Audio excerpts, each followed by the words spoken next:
Hello my dear gorgeous friends. ಮತ್ತೊಮ್ಮೆ ಒಂದು cup coffee ಜೊತೆ ಈ ನಿಮ್ಮ ಸುಮ. ಗೌರವ ಪ್ರತಿ ಸಂವಹನದಲ್ಲಿ ಘನತೆ ಎತ್ತಿ ಹಿಡಿಯುವ ಮೌನ. ಪ್ರೀತಿ ಹೃದಯಗಳನ್ನು ಆಹ್ಲಾದಗೊಳಿಸುತ್ತದೆ. ಹೌದಲ್ವಾ ಸ್ನೇಹಿತರೆ? ಹೀಗೆ ಮೊನ್ನೆ ವಾಕ್ ಮಾಡಲು ವಾಕಿಂಗ್ ಟ್ರ್ಯಾಕ್ನಲ್ಲಿ ಸ್ಟಾರ್ಟ್ ಮಾಡಿದೆ. ಪಾರ್ಕ್ನ ವಾಕ್ ಪಾತ್ನಲ್ಲಿ ನಾ ಹೊರಟೆ. ಸ್ವಲ್ಪ ದೂರ ಹೋದ ಕೂಡಲೇ ನಾ ಒಬ್ಬಾಕೆಯನ್ನ ಕಂಡೆ. ಕಣ್ಣು ಹೊರಿಸಿಕೊಳ್ಳುತ್ತಾ ದುಃಖದಿಂದ ಆಕಾಶ ನೋಡುತ್ತಾ ಏನೋ ಮಾತಾಡುತ್ತಿರುವುದನ್ನು ಕಂಡು ಮೌನವಾಗಿ ನಾನು ವಾಕ್ ಹೊರಟೆ. ಒಂದು ರೌಂಡ್ ಮುಗಿಸಿ ಎರಡನೇ ರೌಂಡ್ನಲ್ಲಿ ನಡೆದಿರುವೆ.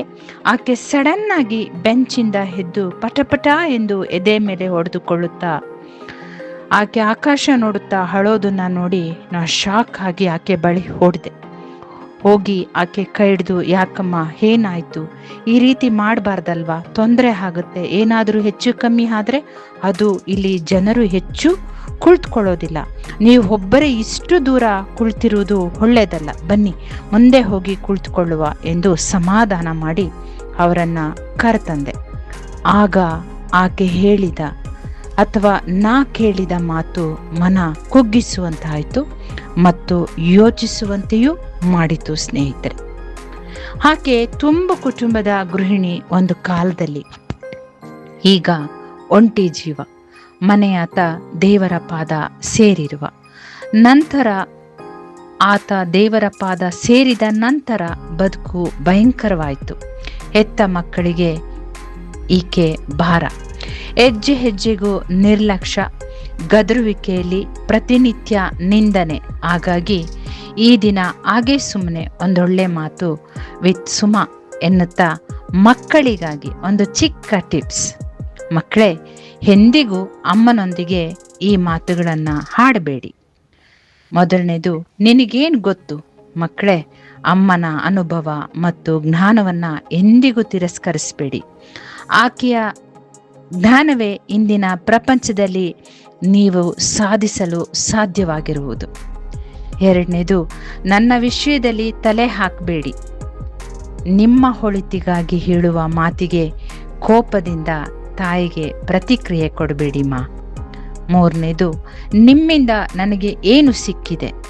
ಹೌದು ಮಕ್ಕಳೇ, ಎತ್ತವರ ತ್ಯಾಗ ಮತ್ತು ಪ್ರೀತಿಯನ್ನು ಎಂದಿಗೂ ಲೆಕ್ಕ ಹಾಕಬೇಡಿ.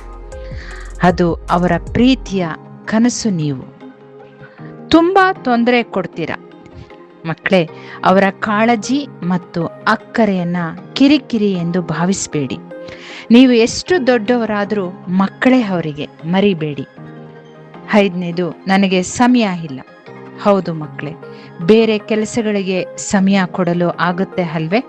ಅಮ್ಮನ ಕೂಡ ಅಥವಾ ಅಪ್ಪನ ಕೂಡ 2 ನಿಮಿಷ ಇರಲಿ, 5 ನಿಮಿಷ ಮಾತನಾಡಲು ಸಮಯ ಇಲ್ಲ ಎಂದು ಹೇಳುವುದು ಎಷ್ಟು ಸರಿ? ಒಮ್ಮೆ ಯೋಚಿಸಿ. ಆರನೇದು, ಧ್ವನಿ ಹೇರಿಸಿ ಮಾತನಾಡಬೇಡಿ. ಎಷ್ಟೇ ಭಿನ್ನಾಭಿಪ್ರಾಯ ಇದ್ದರೂ ಅಮ್ಮನೊಂದಿಗೆ ಗಟ್ಟಿಯಾಗಿ ಮಾತನಾಡಬೇಡಿ. ಕ್ಷಣ ಯೋಚಿಸಿ. ನಿಮಗಾಗಿ ಆಕೆಯ ಹೋರಾಟ. ಮಕ್ಕಳೇ, ಮಗು ಹುಟ್ಟಿದ ನಂತರ ತಾಯಿಯ ಬ್ರೈನ್ ಸ್ವಲ್ಪ ಬದಲಾಗುತ್ತದೆ.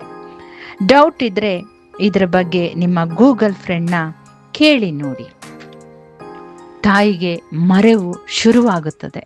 ಇದನ್ನು ಮಾಮ್ ಬ್ರೈನ್ ಎಂದು ಕರೆಯುತ್ತಾರೆ.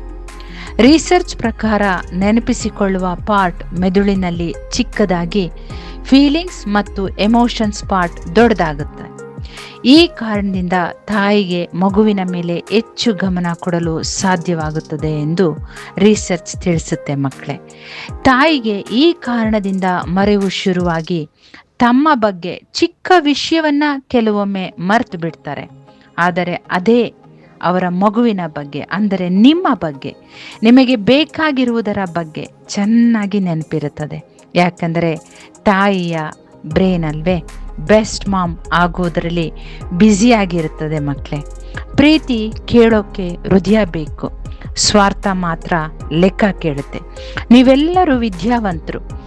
ಬೆಸ್ಟ್ ಮಾಮ್ ಆಗೋದರಲ್ಲಿ ತನ್ನತನವನ್ನು ಕಳೆದುಕೊಂಡಿರುವ ಅಮ್ಮನನ್ನು ಪ್ರೀತಿಸಿ, ಗೌರವಿಸಿ. ನಿಮಗೆ ಗೊತ್ತಾ, ನಿಮ್ಮ ತಾಯಿಯ ಜೀವಕೋಶಗಳು, ಅದೇ ಸೆಲ್ಸ್, ನಿಮ್ಮೊಂದಿಗೆ ನಿಮ್ಮ ದೇಹದೊಳಗೆ ಶಾಶ್ವತವಾಗಿರುತ್ತವೆ ಎಂದು ವಿಜ್ಞಾನ ದೃಢೀಕರಿಸಿದೆ ಮಕ್ಕಳೇ. ಆದ್ದರಿಂದ ಪ್ರೀತಿ ಆಪ್ತತೆ ಬಿಟ್ಟು ಬೇರೇನು ಅಮ್ಮ ಕೇಳೋಲ್ಲ ಮಕ್ಕಳೇ. ಅರ್ಥ ಮಾಡಿಕೊಂಡಿರೆಂದು ಭಾವಿಸುವೆ. Good luck. ಪಾರ್ಕ್ನಲ್ಲಿ ಸಿಕ್ಕ ಆಂಟಿ ಅಥವಾ ಅಮ್ಮ ಸೌಖ್ಯವಾಗಿದ್ದಾರೆ ಎಂದು ಹೇಳುತ್ತಾ ಟೇಕ್ ಕೇರ್. God bless.